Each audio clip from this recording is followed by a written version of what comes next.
International Africa's Day has been observed today as African countries have clamored together in the fight against the COVID-19 pandemic and to promote growth and sustainable development. Details on this edition of the Newscast. Parents nationwide are fine-tuning preparations barely 8 days to school resumption. Tonight, we are putting the spotlight on the preparations as well as the difficulties of teachers. The Social Democratic Front will tomorrow commemorate their 30th anniversary as the nation's first opposition party. What have been their achievements and flaws so far? Find out in this edition of the Newscast.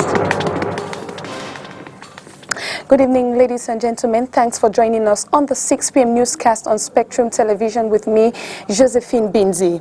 Being Cameroon's first political party, the Social Democratic Front will celebrate their 30th anniversary. We will be coming back to that element in this edition of the news. Today is observed as Africa Day under the theme Silencing Guns, Creating Conducive Conditions for Africa's Development and Intensifying the Fight Against the COVID-19 Pandemic. Peter Nsosier in the upcoming report focuses on how Africa has been battling with the COVID-19 pandemic and figures ways in which they will fight this. Madagascar's COVID organics remains the most tangible evidence of Africa's resilience in the face of COVID-19. Launched in March by President André Rajoelina, the herbal solution made from Artemisia by the country's Institute of Applied Research was bitterly resisted by the World Health Organization and Western researchers on the basis that its potency has not been proven. Defying Western pressure, several African countries have ordered the product, amongst them Equatorial Guinea, Congo, the Central African Republic, the Democratic Republic of Congo, Liberia and Guinea-Bissau. After a bitter tug-of-war between Madagascar and the World Health Organization, which saw some African countries like Burundi expelling the WHO representative, the World Health Organization finally made a U-turn, commending the country's efforts in tackling the pandemic. And as you know, we have a traditional medicine unit, and the traditional medicine unit can be involved, can help you, and we can work with you also in refining the protocols and in helping you have a successful trial on that. Away from the island, Rwanda is using cutting-edge technology in rolling back the spread of coronavirus. The country last week unveiled homemade robots charged with screening and other functions. Robots will be able to deliver food and other essential products to patients who are here in the treatment centers. Basically, these robots will help us to reduce the risk of contamination of our health staff. Ghana, on her part, has been using drones to deliver test results to remote communities in the country, limiting movements of medical personnel, hence keeping them safe from contamination. In the face of limited test kits, the Kwame Nkrumah University Institute of Science and Technology has produced test kits which can give out results in 20 minutes while adopting pool testing. This is one place that this particular rapid test, which, like you read from the piece, takes 15 to 20 minutes to do. Okay, we'll be able to tell the health authorities and everybody in real time what the test result is, so they can also act on it immediately. After President Macky Sall endorsed Madagascar's traditional treatment, Senegalese researchers at the Institut Pasteur are also developing test kits to stop the spread of the pandemic. The structure believes that sharing expertise and experience is key to dealing with the health threat. I think we've learned through Ebola very hard about how to handle a very tough disease. I think it's extremely important to be independent and autonomous in this regard. Though the Cameroon government has not yet officially acknowledged Archbishop Samuel Kleda's cure for COVID-19, the cleric remains upbeat. His effort is not only producing outstanding results, but is a clear manifestation of African solutions to global problems.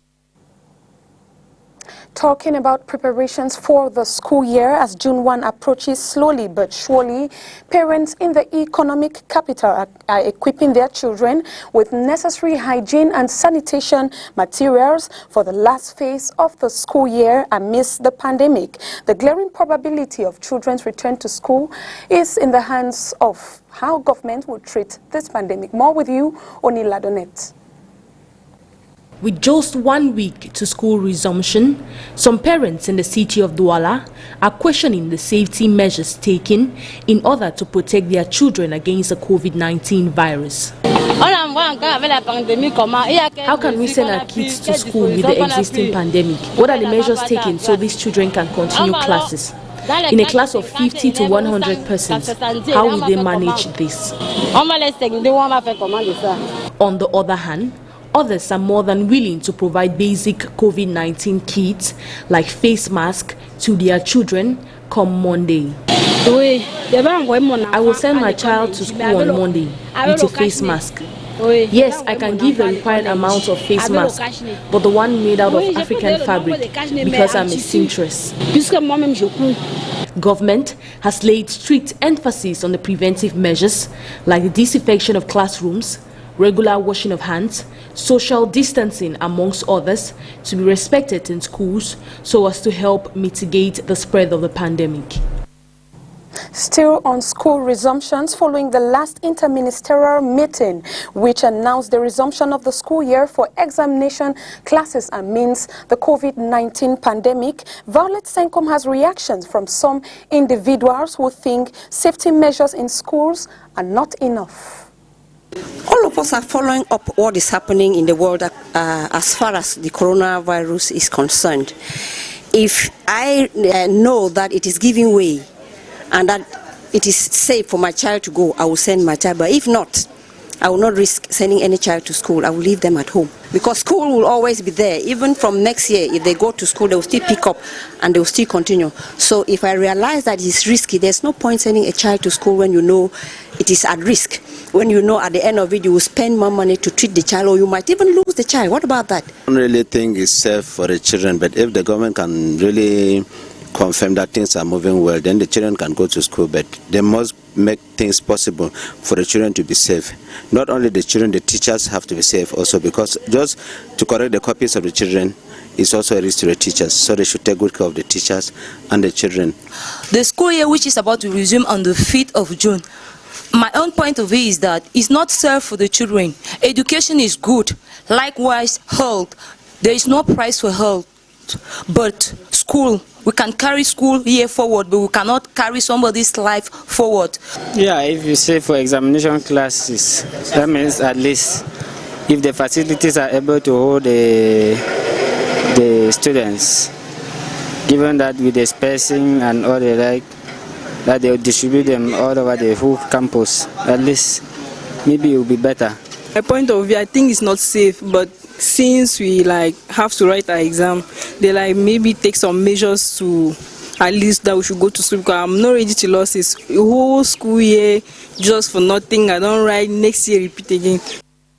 And a majority of secondary education trade unions are totally against the resumption of schools on June 1. They insist in a letter addressed to Prime Minister Joseph Dion-Gute that the decision on the resumption of classes for examination class students was a unilateral decision without seeking their consent. Going by government's prescription on 24 students per class, timetables will again be readjusted.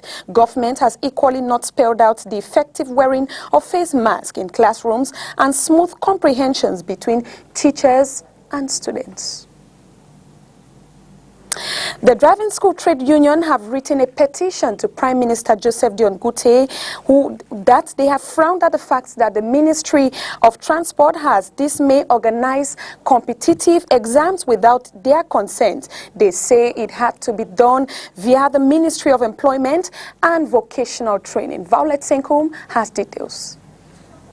The trade union of the operators of driving schools of Cameroon bears grudges against the government over the April 30th lifted barrier measures, which didn't include the driving schools but other transport sectors of the country which can ease the spread of the virus. The president in charge of the operators of the collective driving schools in Cameroon, Condemns, further reviews the driving school has never been considered a school until March 17. Depuis des années, le gouvernement lui-même ne nous a jamais considérés comme des écoles.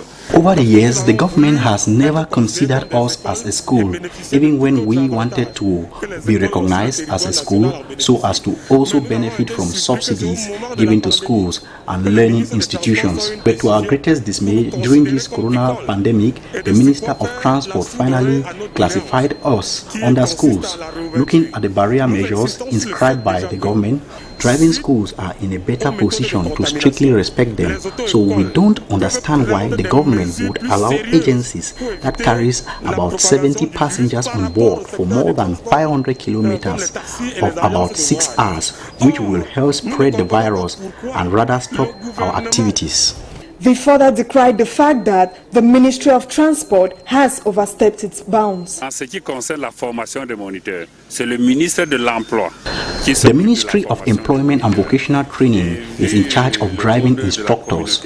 Looking at the CEMAC Penal Code, there is no article which gives rights to the Ministry of Transport to handle driving instructors, especially at the level of grades, where we take first school leaving certificate, but the Ministry of Transport is asking for ordinary level.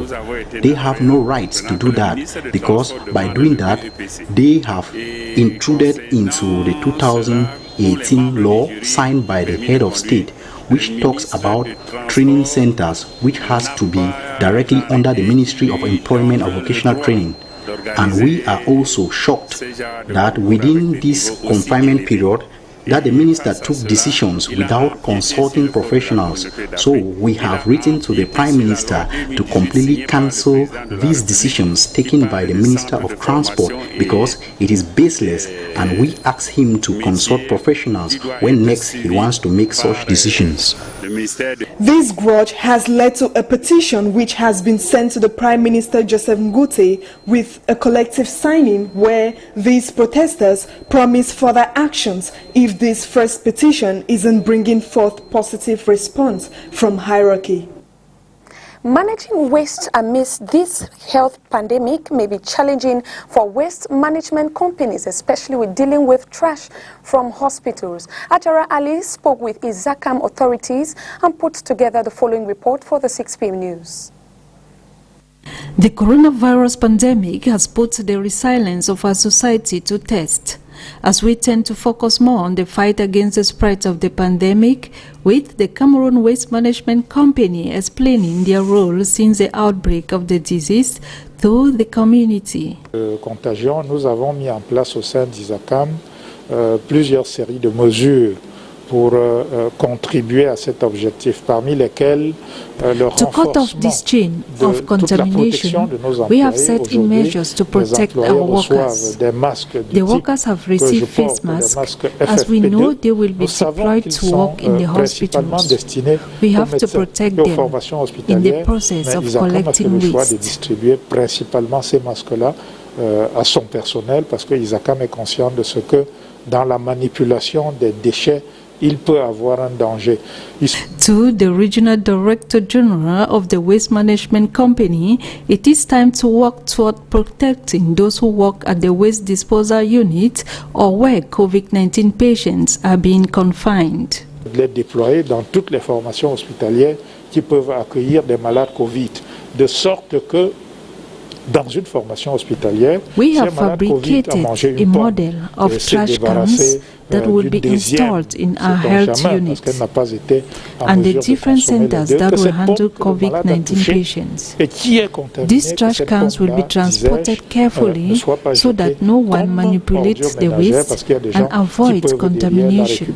Il faut qu'elle soit dans un bac spécialisé, complètement fermé. Nous viendrons la récupérer ce bac-là autant pour moi, et nous allons le traiter de façon à...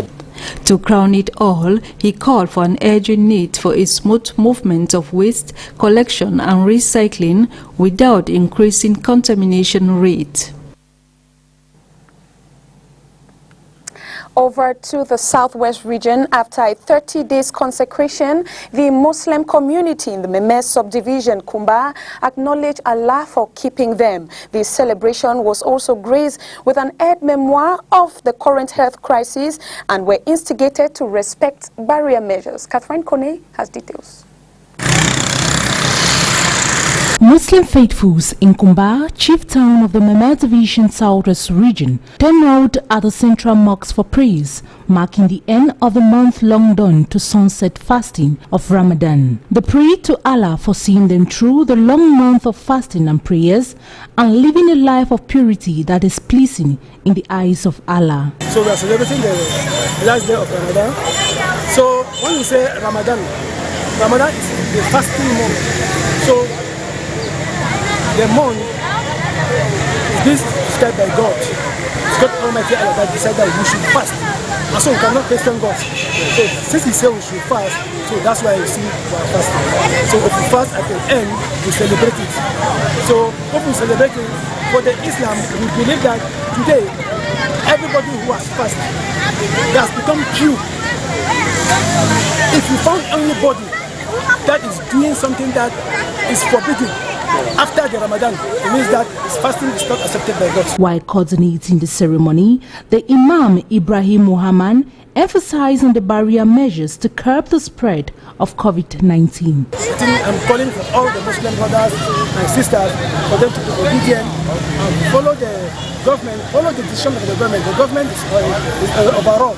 So all of us are Cameroonians, so we have to respect the government. So this coronavirus has destabilized the whole country. So we are begging the Muslim brother to respect the guidelines, that our president has given us some masks here in Cuba.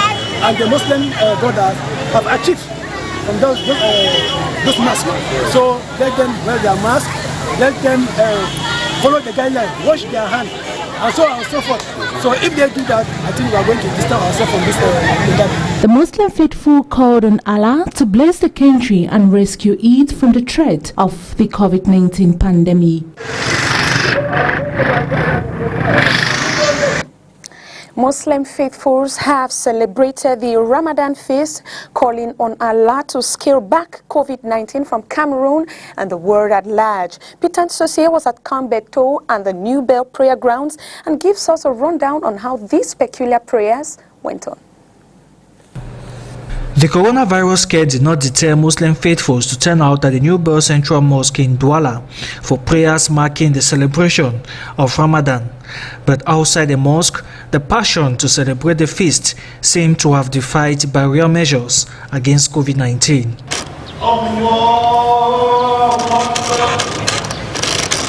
Inside the mosque, there is however no room for complacency. Barrier measures are strictly followed. 50 persons in the hall and hand washing a must. The Imam is strict on the application. Incidents would always happen outside, but inside, all measures were respected, and the prayers took just 15 minutes, and it went well.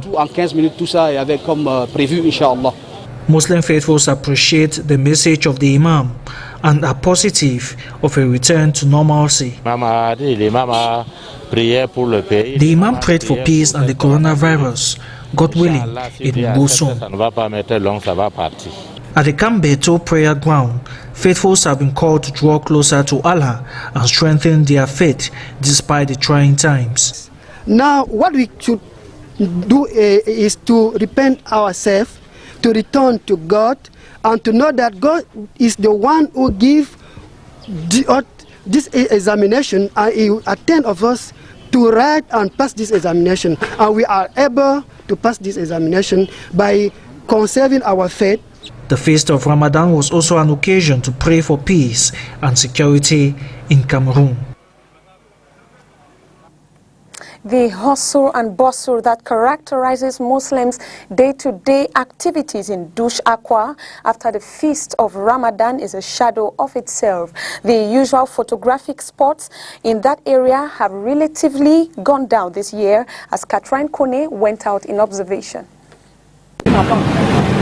The usual pomp and fanfare that characterizes the day after the Muslim feast of Ramadan is absent this year in most part of the city of Douala. Douche Municipal in Akwa Douala is usually a converging point for Muslims who want to take photos and also commune with families and friends seems to be deserted. The long-awaited feast of Ramadan has come and gone, and as usual, the COVID-19, which has been in existence all over the world since March 2020, had a great impact on our activities. He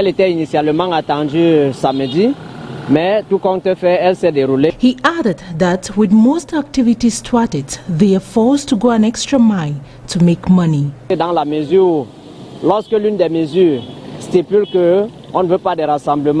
With crowds prohibited, our activities are slow because we have to go to crowded places so as to get clients. Marriage ceremonies are almost inexistent. Banquet hall locked, council halls equally locked as well. Even where we get the picture, it's locked up. With the Eid Mubarak Celebration Council, this year, the photographer hoped for other fruitful years ahead. The Ramadan wasn't as big as before. One can see over 50 persons in a place, but will end up having 5 to 10 customers. To conclude, God is in control. But honestly, I feel this COVID-19 came for photographers because it's really disturbing our activities.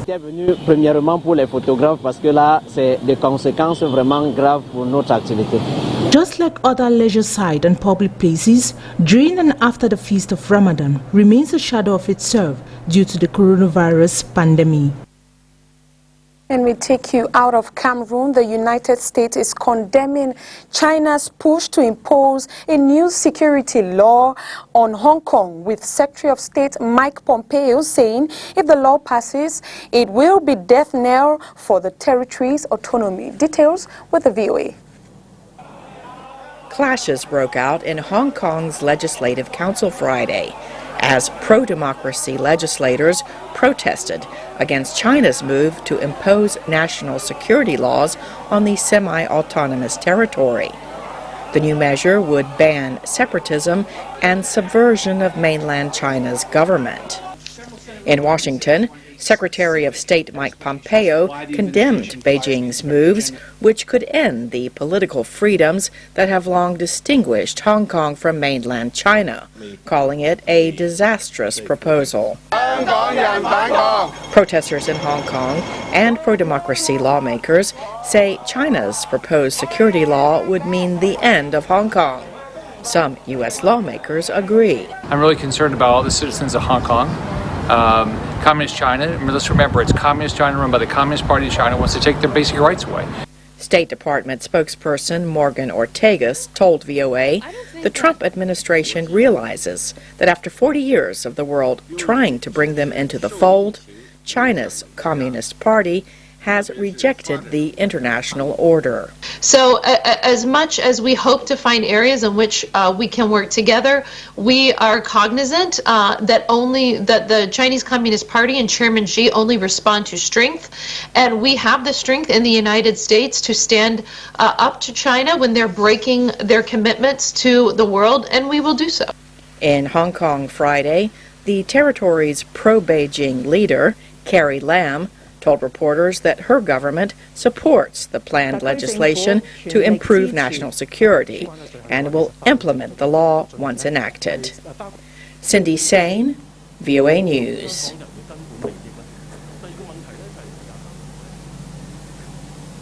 And this is where we pull the curtains for tonight's edition of the news. Take another rendezvous with Ines in the French language at 8 p.m.